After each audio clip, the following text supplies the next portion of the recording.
Donc ici, il y a deux, en fait, dans la partie linéarité intégrale, il y a deux choses qu'il faut bien voir et bien observer en termes de représentation graphique notamment. La première, c'est quand vous avez la même fonction dans l'intégrale, d'accord? Donc c'est la même fonction, mais les bornes, on peut les bouger. Alors j'explique en fait ce qui se passe. Là, j'ai pris trois réels A, B, C. Donc ici, ils sont rangés comme ça.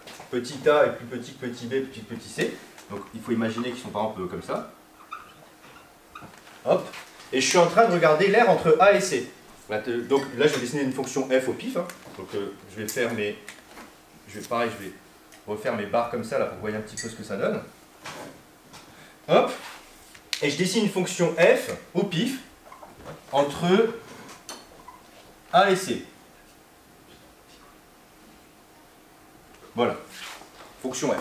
D'accord? Donc ça, c'est la fonction que je vais appeler, donc la courbe, c'est souvent on les appelle C de f. Donc je suis en train de dire que l'intégrale entre A et C de f de x dx, bah, vous êtes d'accord avec moi que c'est toute la partie qui est là. J'espère que... Là, je vous apprends toujours rien normalement. Donc ça, c'est la partie carré bleu, quoi. Ok? Et je suis en train de dire que... Oui? Ça, monsieur, ça peut représenter une inégalité, après... Ce qu'on veut. Entre AB, c'est les hommes, et entre AB, Ça peut être plein... Alors, ça dépend ce que tu mets sur ton axe. Vraiment, ça dépend ce que tu mets. Ça peut être les moins riches, les plus riches, ça peut être ce que tu veux. Ça peut être vraiment ce que tu veux sur un axe. C'est toi qui choisis ce que tu veux. Donc ici on a ça, donc c'est le truc en bleu. Et je suis en train de dire quoi avec la formule qui est là? Ce qu'on appelle parfois la relation de Schall. C'est la même relation un peu entre guillemets qui se cache derrière avec les vecteurs, quoi, si on veut bien.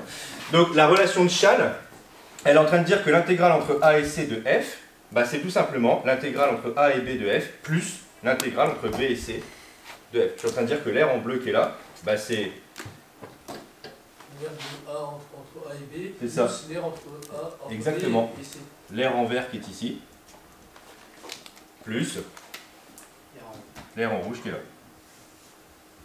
J'espère que je vous apprends rien. Ok, ça c'est quand vous changez les bornes. Ok, j'espère aucune difficulté. Bon, il faut qu'il y ait la même fonction à l'intérieur et surtout il faut que, regardez bien, la borne de départ ici et de fin, elle se retrouve là, et la borne ici et ici, ce soit la même, pour que vous puissiez raccorder, quoi. Sinon vous avez un trou, d'accord? Si vous faites une intégrale entre 0 et 1, et là vous démarrez entre 2 et 3, vous avez oublié un gros morceau. Et ok. Qu'est-ce qui se passe? La fonction, elle arrive bien entre bien A et B, Ouais. elle se coupe, et après Bah, elle c'est continue faux. entre B et C. C'est faux, sauf si ton aire vaut 0, du coup ça n'aura pas d'impact, mais s'il y a un morceau, tu as oublié. Si, imaginons que là, du coup, la fonction A et B, à B, elle continue. Imaginons qu'elle se coupe et qu'elle descende sur B. Bah du coup c'est faux, parce que si tu es en train de dire ça, c'est-à-dire que il y a quand même une aire qui va exister, tu la comptes pas. Il y a une aire qui existe et tu la comptes pas, donc c'est plus égal ici. Le égal qui est là, j'insiste, hein, dans toutes les formules que vous avez, les égalités sont importantes.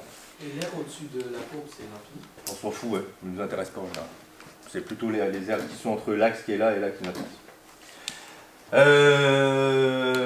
Ok, ici maintenant, un peu plus technique, je dirais, un peu différent. Donc là, je vais dessiner deux fonctions f et g. Donc cette fois-ci, vous voyez que les deux fonctions qui sont à l'intérieur sont différentes, f et g. Par contre, les bornes sont les mêmes. Vous avez vu ici, il n'y a que deux bornes a et b.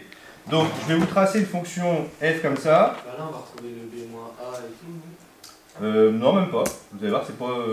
Hop, et là, je vais dessiner f et g.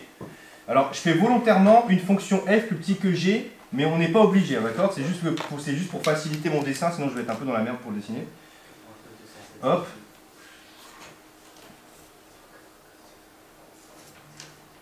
Donc, A et B. Voilà. Et là, j'ai C de G, C de F. Et donc, c'est quoi l'intégrale entre A et B de F? Bah, toujours un petit morceau bleu qui est là. Ok? Ça, c'est l'intégrale entre A et B de F. Donc ça, c'est le morceau bleu. Vous êtes d'accord avec moi qu'après, l'intégrale entre A et B de G, bah, ça va être le morceau allé, le vert qui est là. Ça va être tout. Ça va être tout ça, ouais. Alors là, attention, j'ai fait un cas un peu particulier. Hein. C'est parce que c'est pour faciliter mon dessin. Mais il faut bien comprendre que ça marche, même si G faisait un truc comme ça, par exemple. D'accord? C'est juste que là, vraiment, pour le dessin, d'ailleurs, c'est plus facile pour moi. Maintenant, c'est quoi f plus g? La fonction f plus g, bah, ça veut dire qu'à chaque fois que vous avez un point ici, donc là, je rappelle que là, si normalement vous avez des petits souvenirs, hein, là, c'est f de a, et là, c'est g de a, pardon. Donc ça va être quoi? F de A plus G de A. Bah c'est pas compliqué. Vous prenez la distance G de A qui est là et vous lui ajoutez F de A. C'est ça F de A plus G de A. F de X plus G de X, c'est-à-dire qu'à chaque fois que vous avez une distance là, vous allez l'ajouter à cette grande distance qui est ici. Donc, de quoi? Ça va augmenter. Alors, exactement, donc ici, le truc qui est là, vous prenez et vous le rajoutez là. D'accord? Donc là, ici, le point qui est là, ce point-là, c'est F de A plus G de A.